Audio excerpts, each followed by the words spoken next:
Et encore dans le champ. Voilà. Là, on ne voit plus. C'est pas toi la star, c'est moi. Je sais pas s'ils sont bien mis mes cheveux. Ça se trouve c'est n'importe quoi. Je vois pas très bien dans le retour de la caméra. Bon, on va faire avec, hein. Tant pis. J'ai que ça comme cheveux de toute façon. Ça fait longtemps que j'ai pas tourné. Ah, comment on fait déjà? J'ai pas fait le clap. Déjà, on vérifie que ça tourne bien. Donc ça tourne. Ça, c'est bon, ça tourne. Ok, donc maintenant qu'il y a tout qui tourne, et il faut parler, aligner les mots à la suite et que ça donne un sens, parce que sinon ça n'a pas de sens. Et je crois que ça pourrait peut-être faire une bonne vidéo, je sais pas, à essayer un jour. Et on voit même pas les pommes. Je me décale un peu pour qu'on voit les pommes parce que je trouve qu'elles sont très jolies. Alors je les ai mis dans le décor avec des oranges aussi. Je mange des fruits. La dernière fois c'était en novembre je crois, ou en décembre, je sais, non en décembre je crois. C'était en décembre que j'ai tourné. Et là on est début février. En espérant que j'arrive à sortir cette vidéo dans pas trop longtemps. Et celle que j'ai tournée en novembre, tu l'auras après. Donc c'est un peu dur de reprendre. Ça fait longtemps que je t'ai pas vu, que je ne t'ai pas parlé. Et je vais t'expliquer pourquoi dans justement l'autre vidéo que j'ai tournée en décembre. Tu verras pourquoi j'ai une absence aussi longue. C'est en rapport un peu avec ce que je vais te parler dans cette vidéo, mais pas tout à fait. Tu verras bien, pose pas de questions. Donc oui, comme j'ai dit, je t'expliquerai pourquoi j'ai eu une absence aussi longue. Tu verras, tu comprendras. Et si toutefois ça t'intéresse, et si toutefois tu as été chamboulé par mon absence, si ce n'est pas le cas, eh bien tant mieux dans un sens. Et moi ça me rend un peu triste, mais bon, c'est pas grave. Donc dans cette vidéo, en fait, j'avais envie de te faire comme un update. C'est comme ça qu'on dit. T'as vu, j'ai les bons mots de la YouTube sphère. Donc j'avais envie de te faire un update par rapport à la toute première vidéo que j'avais fait déjà, où je parlais de bipolarité. Donc où je parlais de... Ah, c'est dur de parler. Ouf. Oui. Je te parlais de la BD de Loulubi qui s'appelle Goupil-ou-Face. Et donc je t'expliquais qu'est-ce que c'était la bipolarité, qu'est-ce que c'était la cyclothymie. Et je t'avouais que moi, je suis bipolaire, je suis cyclothymique. Que en même temps que je te faisais découvrir cette BD, je t'expliquais qu'est-ce que c'était cette maladie. Et je t'expliquais du coup comment moi-même je fonctionnais, parce que c'était aussi, il y avait aussi un aspect personnel, parce que je te parlais beaucoup de moi, comment je ressentais les choses. Chaque bipolaire est différent, donc on n'a pas forcément les mêmes symptômes, les mêmes ressentis. Je ne sais pas si tu vois ce que je veux dire. Mais donc voilà, il y avait un côté très personnel dans cette vidéo où je te parlais beaucoup de moi et où je te parlais de comment moi, cette maladie se manifestait pour moi. Je t'en ai parlé aussi un peu dans une autre vidéo, tic tic tic, où je te racontais comment ma maladie s'était déclarée. Peut-être que je t'en reparlerai ça, les débuts de ma maladie, tout ça, dans une vidéo qui parlera que de ça, parce que je parlais aussi de la fac, comment c'est passé cette année, cette première année de fac, où c'était aussi cette année-là que ma maladie se déclarait. Et donc du coup, en gros, quand t'es bipolaire et que tu vas à la fac, c'est un petit peu compliqué. Et puis après, dans la vidéo où je te souhaitais la bonne année, c'était l'année dernière, je crois. C'était l'année 2020 que je souhaitais, je crois, si je me trompe pas. Je te disais que ça allait pas très bien et que ça commençait à aller mieux au début de l'année 2020. Et que d'ailleurs, j'étais pressée de voir ce que cette année 2020 allait donner. Et j'ai pas été déçue. On en reparlera peut-être, je ne sais pas. Et donc oui, je te disais que la fin d'année de 2019 a été assez dure, mais que le début d'année avait été plutôt cool et ça m'avait remotivé tout ça. Et donc du coup, on s'en était arrêté là. Et donc j'aimerais bien continuer et te parler un petit peu de ce qui s'est passé cette année par rapport à ma bipolarité. Ah si, je t'avais dit dans une vidéo que j'avais commencé un traitement. Et justement, c'était de ça que je voudrais te parler. Donc du coup, début 2020, j'ai réussi à trouver un psychiatre. Donc ça c'était cool parce que j'avais très peur de retourner chez un psychiatre, étant donné que le premier psychiatre que j'avais vu, c'était pas horrible mais c'était désagréable. Ça s'était mal passé parce que peut-être je t'en parlerai dans une autre vidéo peut-être. Il m'avait pas donné un traitement adapté en fait à ce que j'avais. Donc du coup c'était compliqué. Donc j'avais très peur de retourner voir un psychiatre. Parce que si tu suis un petit peu tout ce qui se passe en ce moment, on parle beaucoup de maltraitance au sein du milieu médical et particulièrement du milieu de la psychiatrie. On parle aussi de médecine paternaliste avec cette autorité du médecin, et c'est quelque chose qui se retrouve énormément chez les psychiatres, surtout que les psychiatres c'est majoritairement des hommes, j'ai l'impression, peut-être que je me trompe, mais en tout cas j'ai eu beaucoup de mal à trouver des psychiatres femmes, des hommes qui sont assez âgés et donc du coup qui ont une vision des choses assez archaïque, on va dire, et assez paternaliste et autoritaire, et donc du coup ça fait très très peur en fait moi en tout cas ça me faisait très très peur de chercher des psychiatres parce que j'avais peur de tomber encore une fois sur un homme qui ne t'écoute pas, qui te regarde avec un certain mépris, qui te juge, qui t'infantilise, qui te dit les choses de manière très paternaliste et qui peut te faire du mal psychologiquement avec ce qu'il peut te dire. Je te raconterai l'expérience que j'ai eue avec ce premier psychiatre. Finalement, grâce à ma maman, j'ai trouvé un psychiatre qui venait du milieu hospitalier. Et donc en général, de ce que me disait ma psychologue, dans le milieu hospitalier, les psychiatres qui y a là-bas, ils sont assez compétents. Je ne sais pas si c'est tout le temps le cas, mais du coup comme elle m'avait dit ça, ça m'avait un peu rassurée de savoir qu'il venait du milieu hospitalier. Donc j'y suis allée pour voir, pour essayer. Finalement ça s'était très bien passé. Ce psychiatre était vraiment très gentil, très bienveillant, à l'écoute. Vraiment c'est un soulagement en fait d'être devant une personne qui ne te prend pas de haut, qui t'écoute, qui écoute ton ressenti, qui écoute ce que tu as à dire et qui fait en fonction aussi de comment tu ressens les choses et comment tu les vois. Dès le premier rendez-vous où j'y suis allée, je lui ai dit que j'avais envie d'aller dans un centre expert en bipolarité pour pouvoir me faire diagnostiquer de manière complète, de manière avoir un diagnostic en béton. Dans un centre expert en bipolarité, c'est vraiment des gens qui sont experts dans leur domaine et donc du coup qui savent très bien diagnostiquer et avec précision, qui peuvent aussi te diagnostiquer d'autres choses que les autres médecins ou psychologues qui te suivent n'a pas trouvé. Du coup, ça permet de vérifier aussi que le diagnostic est le bon, d'être diagnostiqué avec précision et d'avoir un diagnostic vraiment en béton que personne ne peut remettre en question en fait. De base, c'était ma psychologue qui m'avait proposé d'aller dans ce centre expert et je trouvais que c'était une bonne idée, donc du coup j'avais envie d'y aller, et pour y aller il fallait une lettre d'un psychiatre, donc du coup c'est pour ça que je cherchais un psychiatre pour pouvoir y aller. Donc du coup au premier rendez-vous, quand je lui ai parlé de ça, il m'a dit d'accord, ok, pas de problème. Il a vraiment pas du tout jugé mon choix d'aller là-bas, il a respecté mon choix. Alors qu'il faut savoir qu'il y a des psychiatres qui refusent d'envoyer leurs patients dans ces centres experts parce qu'ils ont peur que leur diagnostic soit remis en cause.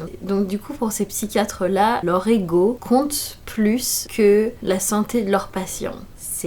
On y reviendra peut-être une autre fois, ça sert à rien de s'énerver maintenant. Donc du coup il m'a fait cette lettre que j'ai envoyée à ce centre, et donc du coup après j'ai attendu un petit peu avant que le centre me contacte, tout ça, et me propose un rendez-vous. Mais avant ça, avec ce psychiatre du coup, qui est maintenant mon psychiatre, je lui ai dit aussi que j'avais envie d'essayer un traitement pour ma bipolarité. Alors comment revenir un peu sur ce cheminement de pensée? Je sais même plus moi-même, ça fait quand même 5 ans que j'ai cette maladie maintenant, et tu pourrais te dire pourquoi est-ce que j'ai attendu aussi longtemps avant de prendre des médicaments? Et bien parce que je suis passée par tout un cheminement de pensée par rapport aux médicaments qui a été très long et très complexe. Je suis passée par plusieurs étapes en fait. Je suis passée par l'étape où j'avais pas envie de prendre des médicaments parce que tout simplement parce que je trouvais ça contraignant et parce que c'est difficile en fait d'accepter que t'as cette maladie, et donc du coup prendre des médicaments ça veut dire que tu as accepté cette maladie. Donc déjà il y a ça qui rentre en jeu. Au début c'était difficile d'accepter d'être malade, et donc du coup je me voyais pas prendre des médicaments parce que pour moi j'étais pas malade. Il y a aussi toute la contrainte que ça apporte, les médicaments.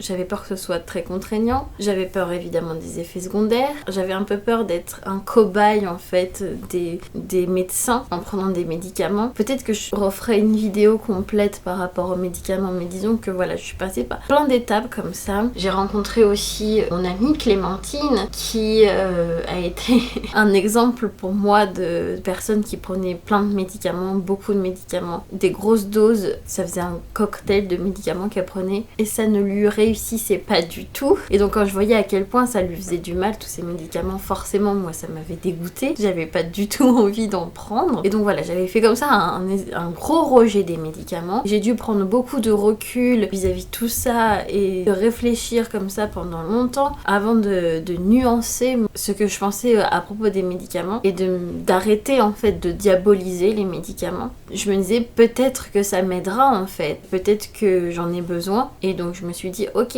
je vais essayer, on va essayer et on verra bien ce que ça donne. Ça coûte rien d'essayer en fait. Même si au final ça se révèle ne pas être bien, bon bah c'est pas grave, j'ai juste essayé et puis après j'arrête, je peux les arrêter. C'est pas comme si je prenais des médicaments et qu'après je pouvais plus jamais arrêter les médicaments. Non, donc je me suis dit je vais essayer et on verra bien et je me suis dit peut-être que ça me fera du bien et peut-être que ça m'aidera. Et donc c'est pour ça que j'en suis arrivée là, à aller voir ce psychiatre et à lui dire ok, je voudrais essayer des médicaments. Donc du coup on en a discuté un peu ensemble, enfin lui il a réfléchi à qu'est-ce qu'il voulait me donner et donc du coup il m'a prescrit de la dépamine ou dépacote, mais je crois que c'est la même chose, qui est un thymorégulateur. Thymorégulateur, ça veut dire régulateur d'humeur. Pour ma psychologue et pour moi, c'était ce qui me semblait le plus juste, le plus approprié à moi à me donner. Non pas des antidépresseurs, comme l'avait fait le premier psychiatre que j'avais vu, mais des thymorégulateurs. Et donc j'ai commencé à prendre ce traitement. Quand j'ai commencé à prendre ce traitement, et donc du coup comme tout médicament ça met un peu de temps à agir, au début on a quelques effets secondaires, j'en ai pas eu beaucoup avec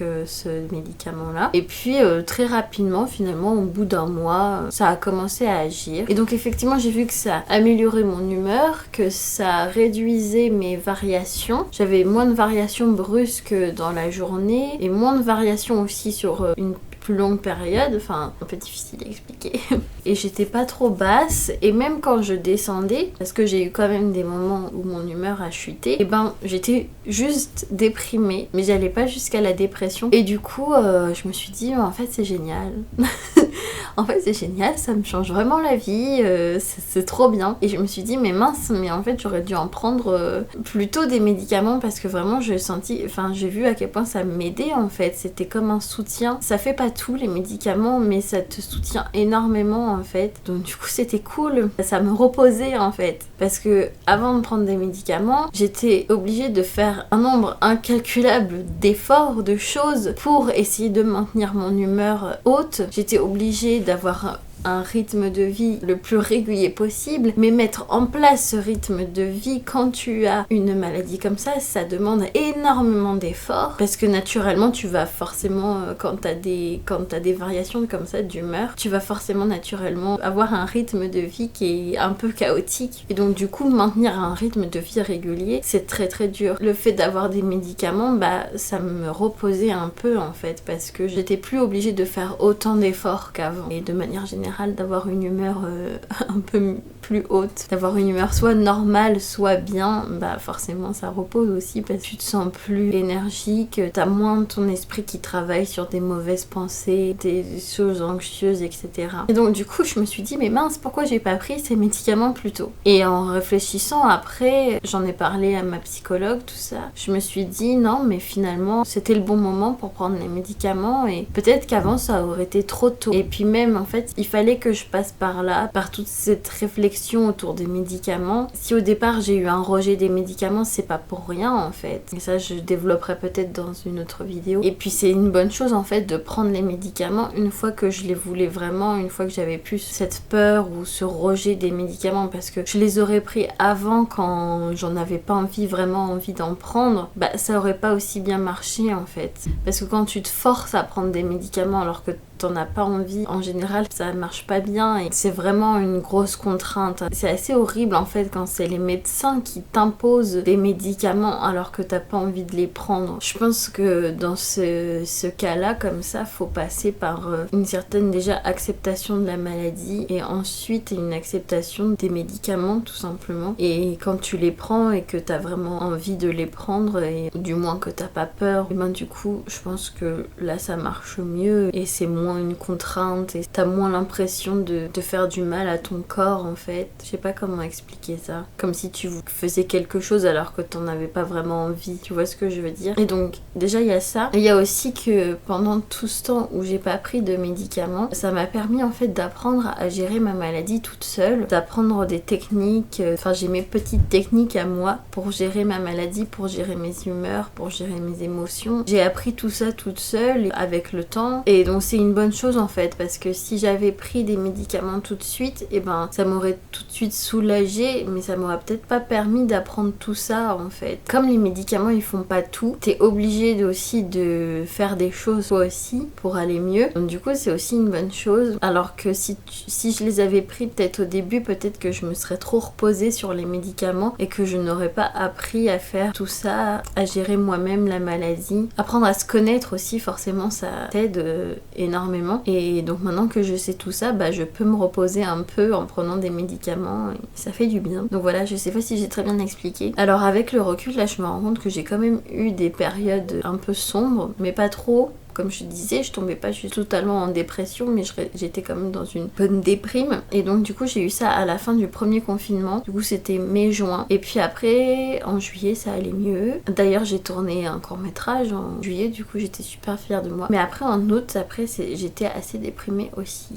Mais du coup ce qui s'est passé en août, c'est que j'ai eu le premier rendez-vous avec le psychiatre du centre expert en bipolarité. Et ça s'est très bien passé. C'était un jeune psychiatre et il était très pro. En fait, je sais pas comment expliquer ça, mais vraiment il était hyper professionnel en fait. À aucun moment il a fait quelque chose qui était indigne de sa profession en fait. Je lui ai tout raconté, je lui ai raconté toute mon histoire depuis que ma maladie s'est déclarée. Et donc du coup, lui il cherchait à savoir comme ça, avoir le plus d'informations possible pour pouvoir faire son diagnostic. Suite à ce rendez-vous, du coup, il a voulu que je fasse un bilan complet avec une psychologue. Puisque du coup, juste l'entretien de 1 heure qu'on a eu, ça ne suffisait pas pour lui à poser un diagnostic, donc du coup il fallait faire ce bilan complet qui se déroule sur 1 journée et demie. Ce rendez-vous là il a été fixé mais fin septembre, donc j'avais le temps. Et puis après en septembre ça allait mieux parce que en général à la rentrée des classes ça va toujours, j'ai toujours de la motivation, donc ça allait un peu mieux. En plus je suis allée en Bretagne, alors là c'était l'euphorie totale hein. En même temps c'est normal hein. J'adore la Bretagne, je suis une grande amoureuse de la Bretagne et quand je vais en Bretagne j'ai la sensation d'être chez moi alors que je suis pas bretonne mais pourtant. Donc c'était trop bien et en plus je me suis baignée et tout dans la mer donc c'était trop cool. Donc là mon humeur était très très haute. Après quand je suis rentrée j'ai eu une baisse de morale parce que forcément je quittais la Bretagne donc du coup j'étais assez triste et en plus avec Alexis c'était un peu compliqué entre nous. Donc voilà, à ce moment là aussi ça a été un peu déprimant. Et puis après du coup j'ai eu ce rendez-vous avec la psychologue du centre expert. Ça s'est très bien passé, c'était vraiment intéressant. Puis on a fait des tests aussi, peut-être je t'en parlerai plus en détail dans une vidéo, je sais pas exactement si. J'aimerais bien que tu me dises si ça t'intéresse ou pas que je te fasse une vidéo de comment ça se passe dans un centre expert en bipolarité. Si toi t'as envie peut-être d'aller dans ce centre et que t'as envie de savoir comment ça se passe, peut-être que je te raconterai tout en détail. Mais c'était vraiment quand même assez enrichissant et en plus la psychologue qui m'a reçue, elle était adorable. Elle était vraiment d'une gentillesse extrême, d'une douceur extrême. Elle était parfaite. Et donc avec tous ces entretiens, après ils ont pu constituer tout un dossier sur moi que j'ai pas encore lu. Il faudrait que je le lise. Il faudrait que je prenne le temps. C'est assez épais. Et donc finalement, est-ce que tu es impatient de savoir le suspense est à son comble, de savoir le diagnostic? Pour en revenir un peu en arrière, mon psychiatre, lui ça l'intéressait beaucoup que j'aille dans ce centre parce que il hésitait sur mon diagnostic. Je lui avais dit que ma psychologue elle m'avait diagnostiqué bipolaire et lui il hésitait entre bipolaire ou trouble de la personnalité borderline. En même temps c'était normal, il me connaissait pas aussi bien que ma psy, enfin il pouvait pas tout de suite me diagnostiquer et être sûr de son diagnostic alors qu'il avait pas tous les éléments pour. Et surtout qu'un psychiatre tu le vois qu'une fois par mois, donc pour qu'il en apprenne plus sur toi et en plus ça dure qu'une demi-heure le rendez-vous. Donc suite à ce diagnostic dans ce centre expert en bipolarité, il s'est avéré que je suis les deux. Voilà. Voilà, c'est comme les cartes Pokémon, hein, tu les collectionnes. Et donc en fait, j'ai un trouble de la personnalité borderline et en même temps, j'ai un trouble bipolaire. Donc voilà, j'ai les deux. J'en rigole, hein, mais quand je l'ai appris, j'ai fait ah, bon, bah d'accord.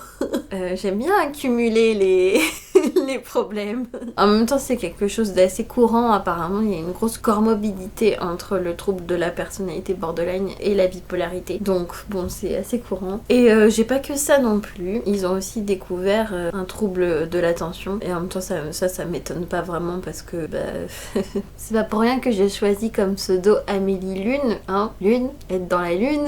C'est vraiment le truc qui m'a suivi, je crois, toute mon enfance et mon adolescence, où on me disait tout le temps que j'étais dans la lune ou dans les nuages. Enfin voilà, donc ça c'est un symptôme du trouble de l'attention, mais il n'y a pas que ça, il n'y a pas que le fait d'être dans la lune avec le trouble de l'attention, il y a plein de trucs que j'ai, évidemment. Donc ça, je t'ai dit, ça m'étonne pas, hein, parce que ça fait partie de moi quand j'étais petite, hein. C'était assez compliqué d'ailleurs, de se concentrer, par exemple, en classe. Donc du coup, et ben maintenant j'ai ce dossier. Et ce qui est chouette, c'est que je t'en ai pas parlé ça, mais mon psychiatre c'est pareil. Quand je lui ai dit que je voulais faire un dossier pour la MDPH, la MDPH c'est la maison départementale, mince, c'est quoi MDP pour les handicapés? Je sais plus. Je sais plus c'est quoi, enfin bon, c'est là que tu es déclaré handicapé ou travailleur handicapé. C'est d'eux que tu touches des allocations handicapées qu'on appelle la AH, allocation adulte handicapé. Quand je lui avais dit que je voulais faire un dossier justement pour être déclarée travailleuse handicapée et demander la AH, mon psychiatre il a tout de suite dit d'accord, ok, pas de soucis. Ce qui n'a pas été le cas du premier psychiatre que j'avais vu, je te raconterai. Et donc du coup, suite à ces entretiens au centre expert en bipolarité, après j'ai constitué tout mon dossier pour la MDPH. J'ai enfin réussi à le faire depuis le temps que je voulais le faire. C'est très très dur à faire, mais bon, maintenant ils ont simplifié, je crois, et tu peux le faire en ligne et c'est beaucoup plus simple, il y a moins de choses à remplir et tout, donc je l'ai fait en ligne. En plus, si tu le fais en ligne, il y a moins de chances qu'ils te le perdent, ton dossier, donc c'est une bonne chose. Dès que j'ai reçu le dossier que m'a fait le centre expert en bipolarité sur moi, je l'ai envoyé à la MDPH, donc comme ça constitue un truc assez solide en fait. Pour la MDPH, normalement ils risquent pas de remettre en question ou quoi que ce soit. En tout cas, ils verront à quel point je suis handicapée par cette maladie, ce trouble de la personnalité et ce trouble de l'attention. Donc j'espère que tout se passera bien. Maintenant, j'attends. Maintenant que j'ai envoyé mon dossier pour la MDPH, et j'attends impatiemment qu'ils l'étudient et puis qu'ils prennent leur décision. J'espère de tout cœur pouvoir être déclarée handicapée, travailleuse handicapée, pardon, et toucher les allocations handicapées d'adultes handicapés. Parce que j'en ai besoin, parce que je ne peux pas travailler et que c'est compliqué niveau financièrement. Et si je veux réussir à travailler un jour, c'est pour ça que je voulais déclarer travailleuse handicapée, pour qu'on puisse me proposer des emplois qui soient adaptés à mes handicaps, qu'on soit au courant de mes handicaps et qu'on ne m'en tienne pas rigueur ou qu'on ne me dévalorise pas à cause de ça, qu'on ne me vire pas à cause de ça aussi. Donc j'attends tout ça. Je vais m'arrêter là pour l'instant. Donc du coup voilà, tout ça pour dire en conclusion que les médicaments, ça peut être chouette. Comment dire ça? Enfin, non, c'est vrai que j'ai été longtemps réticente. Voilà, finalement ça aide énormément quand même et ça me change quand même la vie. Alors je suis pas sûre que la dépamine ce soit vraiment le meilleur médicament que je puisse avoir, étant donné que tu l'as bien vu, je l'ai pris toute cette année et il y a eu pas mal de moments, de périodes où j'étais quand même assez déprimée, qui ont duré assez longtemps, même si j'étais pas totalement en dépression et au bord du suicide, mais enfin voilà, j'étais quand même pas mal déprimée et ça durait quand même plusieurs semaines. Donc je ne sais pas si c'est le médicament le mieux adapté à moi ou le plus efficace pour moi, mais ça m'a quand même énormément aidée. Et donc du coup voilà, pour la bipolarité en tout cas, je pense que les traitements c'est assez nécessaire, ou souvent nécessaire. Je pense que ça dépend de ton environnement et ça dépend du niveau d'handicap que la maladie te cause. Un médicament, ça ne fait pas tout, évidemment, c'est pas miraculeux, mais ça aide énormément quand même, en tout cas dans le cas de la bipolarité. Donc du coup je suis bien contente d'avoir évolué dans ma pensée par rapport aux médicaments et arrêter de les diaboliser et d'avoir au moins essayé pour voir ce que ça donne. Et finalement j'en suis plutôt contente, donc c'est positif. Donc du coup je vais continuer comme ça. Et après peut-être que je ne les prendrai pas toute ma vie, mais comme la bipolarité, plus tu vieillis, plus les symptômes se réduisent en fait, plus ils s'estompent. Et puis en plus plus tu vieillis, plus tu apprends à la gérer aussi, plus tu te connais, plus tu sais la gérer, plus c'est facile de la gérer. Et donc du coup peut-être à un moment tu peux arrêter de prendre des médicaments et que tu ne subisses plus ta maladie en fait, et que ce soit plus aussi horrible de la gérer et aussi fatigant. Du coup voilà, donc peut-être pas toute la vie, mais en tout cas pour l'instant je pense que c'est très nécessaire. Et là où les symptômes sont le plus visibles et handicapants, c'est là que t'as le plus besoin de médicaments en fait, quand t'es jeune et que les symptômes sont hyper présents, pour t'aider tout simplement, pour te soulager. Je te ferai d'autres dates de toute façon, et puis tu verras de toute façon dans la vidéo qui arrivera plus tard, qui explique pourquoi est-ce que j'étais absente. C'est un peu la continuité de cette vidéo puisque ça continue, enfin tu verras, tu comprendras je pense. Donc voilà, je te laisse là. Sur ce, n'oublie pas de prendre ton médicament si tu en prends un. Moi je vais pas oublier parce qu'en plus c'est l'heure que je le prenne. Et à la prochaine. Pomme, t'es-tu fait mal? J'ai le menton en marmelade et l'œil poché. Et du coup là tu peux aller voir ma vidéo sur Goupil-ou-Face, la BD sur la cyclothymie. Et là tu peux aller voir ma dernière vidéo qui est une critique du film Joker que j'ai beaucoup aimé.